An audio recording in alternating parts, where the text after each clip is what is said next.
السلام علیکم۔ اپنی بیٹی کو سردی سے بچانے کے لیے اس نے $20,000 اپنے بیگ سے نکالے اور ان کو آگ لگا دی۔ یہ حرکت اس شخص نے کی تھی۔ اس شخص کی ایک سال کی کمائی میکڈونلڈ کے پورے سال کی سیل سے بھی زیادہ تھی۔ ادریس ٹی وی کی ویڈیوز میں ایک بار پھر سے خوش آمدید۔ ناظرین، دنیا کی امیر ترین شخصیت کی فہرست میں ایک نام شامل ہی نہیں ہو سکا اور وہ نام ہے پیبلو ایسکوبار کا۔ پیبلو ایسکوبار لیٹ 90s میں کوکین، ڈرگز اور دنیا میں ہونے والے کئی جرائم کا بادشاہ تھا۔ پیبلو کے network, drug smuggling network نے اس کو بے حد امیر بنا دیا تھا۔ بے شک اس کی وجہ سے ان گنت زندگیاں تباہ ہوئیں اور اس کا کمایا ہوا پیسہ غیر قانونی طریقوں پر مبنی تھا۔ لیکن 1992 میں پیبلو ایسکوبار $30 بلین کا مالک بن گیا تھا۔ برنائی کے سلطان کے بعد پیبلو دنیا کا دوسرا امیر ترین شخص تھا۔ اگر پیبلو آج زندہ ہوتا تو اس کے $30 بلین آج $60 بلین کے برابر ہوتے اور پیبلو دنیا کا 8واں امیر ترین آدمی ہوتا۔ پیبلو کے ڈرگز کا نیٹ ورک اتنا پاورفل تھا کہ پورے امریکہ کو 90% کوکین صرف پیبلو کا نیٹ ورک پرووائڈ کرتا تھا اور پوری دنیا کا 80% ڈرگز ایسکوبار کا ہی نیٹ ورک سپلائی کرتا تھا۔ اس خطرناک نیٹ ورک کو بہمس سے ایک آئی لینڈ سے چلایا جاتا تھا۔ ناظرین، وہ آئی لینڈ پیبلو ایسکوبار کا ہیڈ کوارٹر تھا۔ اس آئی لینڈ پر ایک پورا ایئرپورٹ بنایا گیا تھا جہاں کوکین سے بھرے ہوئے جہاز فیولنگ کے بہانے سے لینڈ کرتے اور اسی دوران ان میں سے کوکین نکال کر چھوٹے جہازوں میں ڈال کر امریکہ روانہ کر دیے جاتے تھے۔ یہ سلسلہ مہینے یا ہفتے میں ایک بار نہیں ہوتا تھا بلکہ یہ دن میں 5 سے 6 دفعہ ہوتا تھا۔ روزانہ امریکہ میں 15,000 کلو گرام کوکین بیچا جاتا تھا جو پورے سال کا 5,40,000 کلو گرام بنتا ہے۔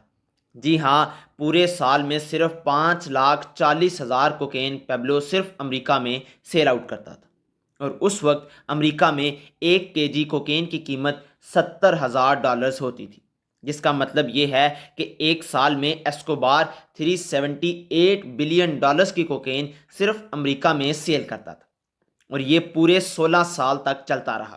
تحقیقاتی اداروں کا ماننا تھا کہ جو کوکین ایسکوبار $70,000 فی kg کی سیل کرتا تھا وہ ایسکوبار کو صرف $5,000 کی پڑتی تھی۔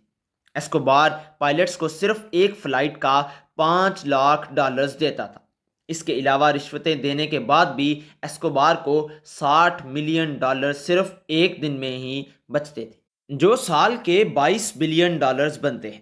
ان پیسوں کے زیادہ ہونے کا اندازہ آپ اس طرح لگا سکتے ہیں کہ میکڈونلڈز نے سال 2019 میں $21 بلین کی سیل کی اور پیبلو ایسکوبار کا 1980s میں ایک سال کا پروفٹ $22 بلین تھا، یعنی میکڈونلڈز کی دنیا بھر کی سیل سے بھی کئی زیادہ۔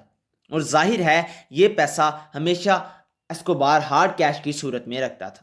پیسوں کی گڈیاں بنانے کے لیے روزانہ 1,000 کے ربر بینڈ آتے تھے۔ جی ہاں، $1,000 کے صرف ربر بینڈ، یعنی مہینے کے $30,000 اور سال کے $3,65,000 کے صرف ربر بینڈ۔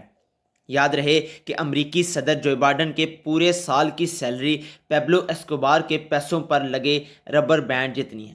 ظاہر ہے اتنے زیادہ پیسے پیبلو بینک میں تو رکھنے سے رہا اور ان پیسوں کی سٹوریج کے لیے اسی آئی لینڈ میں بہت بڑے بڑے گودام بنا رکھے تھے جن میں ڈرمز کے اندر یہ کیش سٹور کیا جاتا تھا۔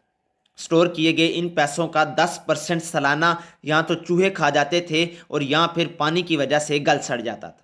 یہ کہا جاتا تھا کہ پیبلو روزانہ اتنا کیش کاؤنٹ نہیں کر سکتا تھا تو پیسوں کو وزن کر کے رکھا جاتا تھا۔ ایک مرتبہ ناظرین، ایسکوبار نے پولیس سے بچنے کے لیے میٹلن کے پہاڑوں پر اپنے بچوں سمیت پناہ لے رکھی تھی۔ اسی وقت اس کی بیٹی کو بہت سردی لگ رہی تھی۔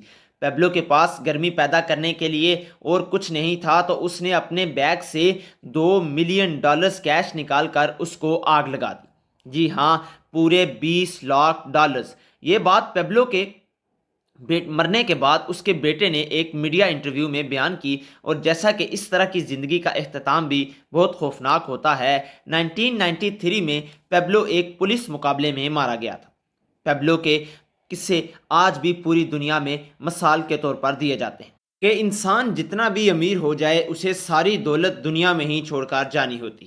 تو ناظرین یہ تھی آج کی ویڈیو، امید کرتا ہوں آپ کو یہ ویڈیو پسند آئی ہوگی۔ انشاءاللہ حاضر ہوں گا ایک نئی ویڈیو کے ساتھ، تب تک اپنے میزبان چودھری ادریس کو دیجیے اجازت۔ اللہ نگہبان۔